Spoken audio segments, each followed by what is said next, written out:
Il est 20h26. Si vous cherchez vos ados, ils sont sûrement le nez collé à leur ordinateur, en train de regarder la dernière vidéo de leur youtubeur préféré. Ils et elles sont leurs idoles. Vous n'en avez sûrement jamais entendu parler. Florence Mavic, Agnès Monteux et Antoine Montel ont donc décidé de plonger dans cet univers, pas loin d'être interdit aux plus de 18 ans.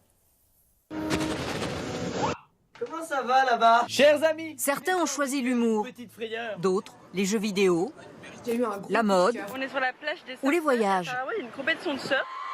Ils sont accueillis comme des rockstars à chaque apparition publique. Je l'adore.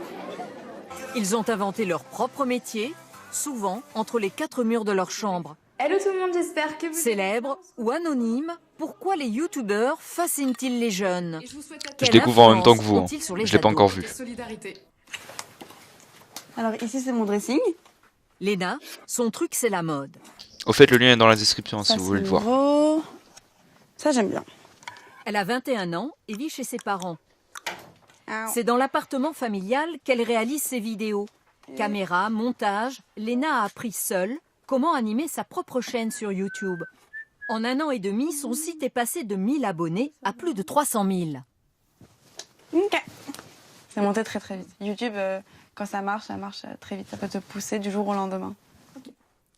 Salut les gars, j'espère que vous allez bien. Les abonnés, ce sont les fans. Pas trop une robe comme ça. Ceux qui vous suivent sur Internet, parfois 24 heures sur 24.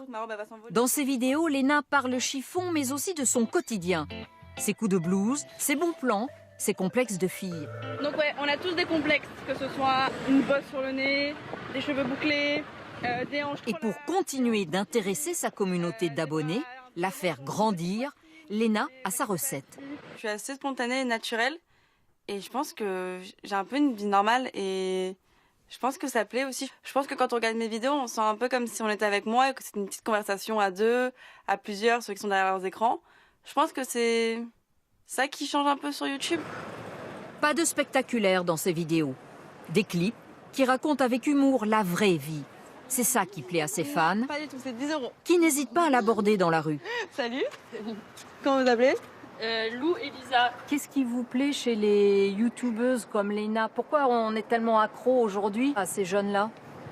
Parce qu'ils nous représentent tous. Enfin, je sais pas, je trouve que c'est des gens, en plus ils sont accessibles, on les voit dans la rue, c'est pas comme des grandes stars américaines qu'on peut pas approcher, on va dire. Et ils parlent un peu en notre nom, des choses qu'on peut pas dire, et du coup des choses qui peuvent être très intimes et qui peuvent soulever dans leurs vidéos et qu'on peut pas dire par exemple à nos amis ou à nos parents, ou voilà. Être authentique en parlant cash, les jeunes adorent. Elle a un côté très positif, une façon de relativiser au quotidien, même s'il lui arrive des choses négatives comme il peut arriver à tout le monde, elle réussit à trouver le côté positif et c'est ça qui est agréable avec elle. Développer sa communauté d'abonnés, c'est du boulot pour un youtubeur. Chaque vidéo demande plusieurs heures de travail. Et des vidéos, Léna en poste beaucoup. Mise en ligne terminée. Je vois les commentaires directs. J'ai toujours la boule au ventre quand je poste une vidéo. J'attends les premiers commentaires comme ça, genre. J'espère que ça va plaire. J'ai peur de décevoir un peu. J'ai fait une vidéo qui a fait 1 million de vues. J'arrive pas à me dire qu'il y a 1 million de personnes différentes qui ont regardé ma vidéo. Je peux pas le visualiser, j'arrive pas à le réaliser. Gagner des abonnés, c'est aussi la possibilité de gagner de l'argent. Beaucoup de youtubeurs font de leur activité un gagne-pain. Mais rares sont ceux qui font fortune. Sur les 60 000 existants en France, à peine quelques centaines en vivraient bien. Je disais donc, petit t-shirt à l'occasion des 900 000 abonnés, merci. Clément, alias Farod Games, a beau approcher du million d'abonnés, il est loin d'être millionnaire, tout court. Non, on reprend les codes du jeu vidéo normal. Là, Lui, sa spécialité, ce sont les jeux vidéo. Et il lui a fallu être patient avant de gagner sa vie. Ok. Moi, de mon côté, je sors 2 à 3 vidéos par semaine. Pour atteindre un SMIC, c'était aux alentours des 600 000 abonnés. Je tournais à 6 millions de vues par mois. J'ai fait ça pour la miniature. Qui s'avoisinait au SMIC. Donc voilà. Et qui même le dépassait un peu. Ce qui rapporte de l'argent aux youtubeurs, ce sont les publicités à coller aux vidéos, les partenariats avec des marques ou le soutien financier de fans. hop. Celui qui s'imaginait prof de maths est finalement devenu un pro du décryptage des jeux vidéo. J'ai mis des mousses isolantes sur les murs, j'ai acheté du matériel, donc dans un sens, on peut dire que c'est pro, oui. Il en a fait son métier avec un vrai studio d'enregistrement. C'est parti. Clément a conscience qu'il peut influencer ses fans à travers les jeux qu'il présente. Celui-ci, par exemple, met en scène de jeunes personnages tentés par le suicide. Ça peut vous traverser l'esprit, on a tous eu des moments dans notre jeunesse où on s'est imaginé des choses folles comme ça parce qu'on en avait marre de la vie, oui. C'est l'occasion pour Farod Games d'aborder des sujets parfois tabous chez les ados. À le lire.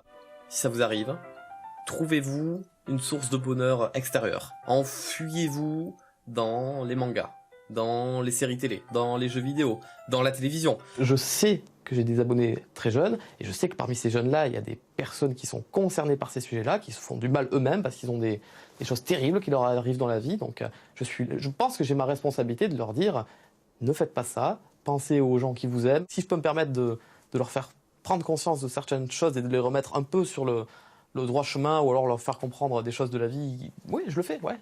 On va parler de toast. Clément, Léna, seront-ils toujours face à leur caméra dans 10 ans? L'univers des youtubeurs est un monde aussi volatile que l'air du temps. Et puis regardez ce petit bonhomme-là, il a 7 ans, il est américain, il s'appelle Ryan, il a près de 18 millions d'abonnés sur YouTube et il est en 2018 le youtubeur le mieux payé du monde avec 22 millions de dollars de revenus. Un meurtre. Ce qu'elle a dit sur la fin avec l'article 13, je pense que ça va pas rester. Bref, voilà, j'espère que la vidéo vous aura plu. Tout ça pour vous montrer, voilà, petit reportage tranquillou, quoi. Voilà. Bah, lâchez un pouce bleu si la vidéo vous a plu, et puis à plus.